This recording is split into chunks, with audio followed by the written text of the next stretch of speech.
Hola, buenas tardes, buenos días. Mi nombre es Ainhoa Segura Zariquiegui y pertenezco a la Universidad de Burgos en España. En primer lugar, quería dar las gracias a los organizadores, al comité científico de este cuarto Congreso de Innovación, Ciencia y Tecnología en UDI 2026 por su amabilidad y por su buen hacer. En este caso, en este evento, voy a presentar la ponencia titulada Juan Parra del Riego, como ven ustedes, Canto a la vertiginosidad del mundo, y he colocado un subtítulo porque también voy a hablar de la mediación cultural, técnica y sociedad en la vanguardia latinoamericana. En primer lugar, se puede hacer una introducción al contexto social porque Juan Parra del Riego es un catalizador de la modernidad y, y a través de él se puede examinar la transición del modernismo a una vanguardia que en el caso de Parra humaniza la tecnología a través de una poética de la aceleración. También vamos a ver su faceta como traductor cultural, en este caso de Jules Supervielle, bajo la estrategia de la domesticación lingüística que veremos un poquito más adelante. Y también la reciprocidad creativa con Blanca Lundún como un desafío a los roles de género establecidos, tradicionales, ¿verdad? Así que mediante este enfoque, ¿no?, de Parra que vincula fuentes, lo que vamos a hacer nosotros es vincular fuentes clásicas que han hablado sobre el autor y contemporáneas, eh, porque, eh, porque es interesante señalar que su obra es testimonio esencial para comprender la identidad moderna latinoamericana y que opera como el nexo definitivo entre la tradición y el ímpetu industrial del siglo XX. Los objetivos, bueno, estos objetivos generales, este análisis que vamos a hacer y específicos, pues también lo que hemos comentado. El método, pues nos basamos en una investigación cualitativa de corte historiográfico y literario, y las fuentes, bueno, son esa revisión de lo que hemos comentado, y el marco teórico, pues como les decía, la traductología, contemporánea, hablaremos de Benuti y de la invisibilidad de domesticación del texto, y también la sociología de la vanguardia. Eh, eh, eh, no, una manera, ¿no?, de comenzar este, este, este trabajo es hablar de la formación y de la mediación cultural. Y esto lo hago a través de analizar y a través de señalar el surgimiento de la vanguardia como respuesta a una crisis estructural europea y el avance tecnológico también, ¿no? Lo que sitúa a Parra del Riego como una figura clave que integra el nihilismo nietzscheano y el vitalismo en la literatura peruana. Este autor transita desde el modernismo localista hacia una estética de la aceleración que celebra la modernidad técnica. Pues tiene elementos como el automóvil, el deporte, que también vamos a ver algún ejemplo, y la aviación, pero no pierde la sensibilidad humana, y eso es un elemento muy interesante y muy importante en este autor, en este poeta. Además de su evolución lírica, también vamos a destacar este rol como gestor cultural de la Bohemia de Trujillo, que tengo que apuntar, que fue uno de los autores que dio el valor que tenía, importantísimo, esencial, en la poesía a nivel mundial de Vallejo, cosa que alguno de sus contemporáneos no llegó a entender. Él sí, él lo entendió muy bien. Y también hay que hablar de su itinerancia por Chile y Uruguay, donde fue consolidando vínculos muy interesantes como con intelectuales, como por ejemplo con Gabriela Mistral, de la cual tiene un poema muy bonito dedicado a esta poeta, a esta gran poeta, y Jules Supervielle, como hemos dicho, que lo que hace es promover un americanismo vanguardista y dinámico. Bueno, en definitiva, la trayectoria de Juan Parra del Riego representa una síntesis entre la tradición literaria y el ímpetu de una sociedad en plena transformación industrial. Y uno de los elementos, como decíamos, más interesantes es el que trata que la originalidad de Juan Parra del Riego, al tratar el automóvil, como vemos, no es que lo trate como una simple máquina, sino que lo trata como un objeto lírico capaz de definir el canon estético de la belleza. Qué interesante es esto.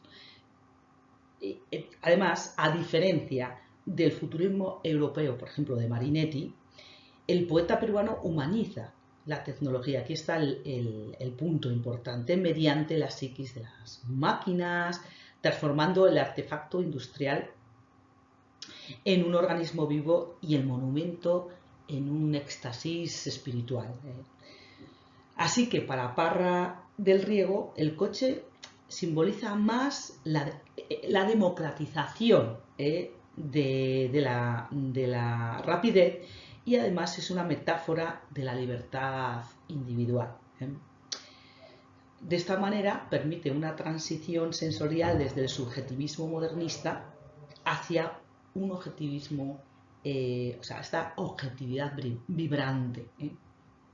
En última instancia, esta poética de la aceleración integra el metal y la velocidad como un pulso humano, consolidando una de las imágenes más potentes y distintivas de la modernidad latinoamericana.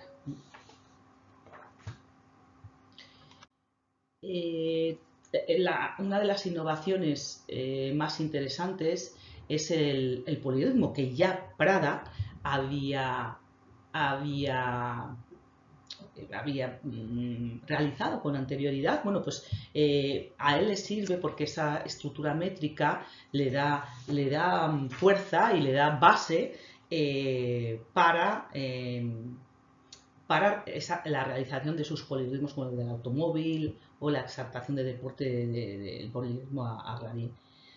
Sí que hay que colocarlo en el origen, ¿no? Un viaje que hizo a Europa Parra del Riego en 1920, y como les decía, fue decisivo para la creación del futurismo rioplatense, que fusionó la efusión modernista con el ímpetu de la posguerra, centrándose en el deportivismo y en el maquinismo. Así que a través del polirritmo, esta innovación métrica que utilizó ya Prada, privilegia la intensidad acentual sobre la rima, ¿no? Son poemas que tienen mucha rima, pero sí que vamos a ver cómo alarga, cómo acorta para dar la sensación, por ejemplo, en el caso del polirritmo a Gradín, cómo es el comentarista que va describiendo un partido de fútbol y cómo al final es el ímpetu de futbolístico, ¿no? De que ya está casi a punto, ¿no? De meter el gol, esa sensación, ¿verdad? Entonces, fijaros, porque esa innovación métrica, que como les decía, privilegia la intensidad acentuada sobre la rima, con esto Parra logró capturar la vertiginosidad de la sociedad técnica y, como les decía, ejemplificada en su polirritmo a Isabelino Gradín, donde la polimetría emula el dinamismo atlético y celebra la pluralidad racial, porque este jugador era de raza negra. Su propuesta culmina, como les decía, en una humanización del maquinismo que, a diferencia del futurismo europeo radical, dota a la tecnología de la sensibilidad espiritual y de dimensiones metafísicas. Por eso hay que valorar de esta manera, ¿no? al autor. Y otro de los puntos interesantes es su faceta como traductor y mediador social, porque además, como os decía, destacó también en esta faceta como mediador cultural, como traductor, esta labor que alcanzó su cenit en la versión castellana que hizo Delon de La Pampa en 1923, que es una obra de Gilles Supervielle. Y en su ejercicio de traducción, Parra aplicó lo que en la traductología moderna se define como la invisibilidad del autor, concepto, como les decía, de Benuti. ¿Qué ocurre?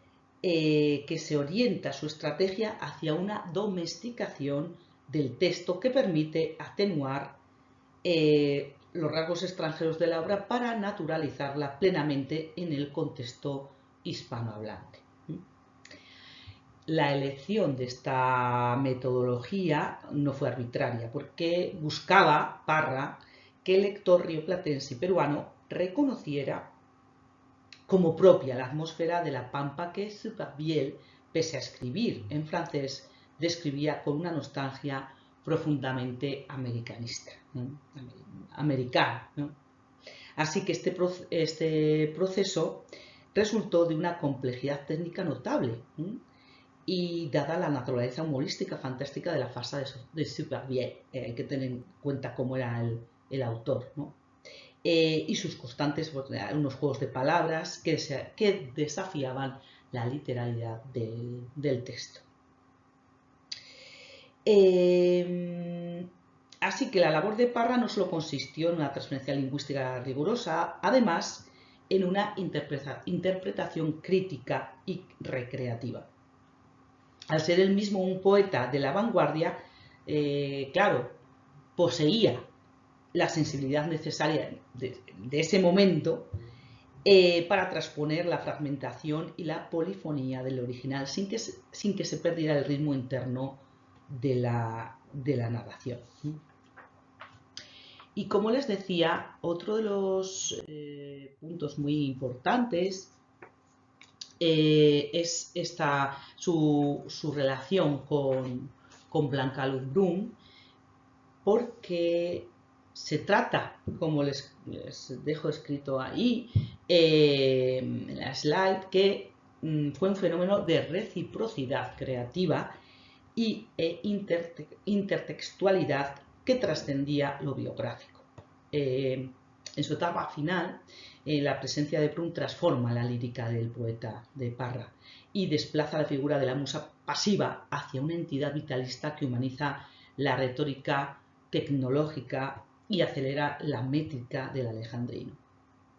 Fijaros, porque mientras Parra del Río publica su poemario Blancaluz en 1925, que fallecería en este año, Brun inicia su carrera con Las llaves ardientes, esta obra que consolidándose como una interlocutora intelectual y como una gestora activa, como les decía, de su memoria tras su muerte.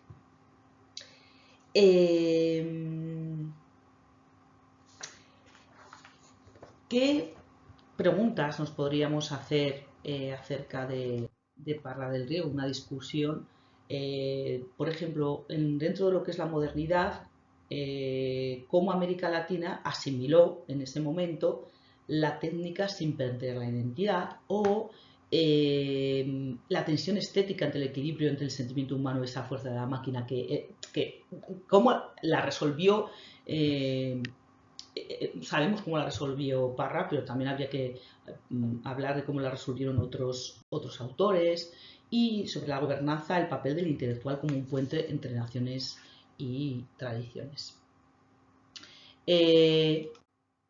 Las conclusiones, pues las que ustedes ven, que es Parra del Río constituye un nexo entre el pasado y la modernidad, que su obra es testimonio de cómo las humanidades pueden gestionar el impacto del progreso técnico, y se reivindica su figura como mediador cultural en la historia social de las letras hispanas. Bueno, pues muchas gracias, y pues agradecer profundamente al comité organizador de INUDI por este espacio de diálogo, y quedaos con toda la disposición para cualquier consulta o debate en los foros del Congreso. Muchas gracias por su atención.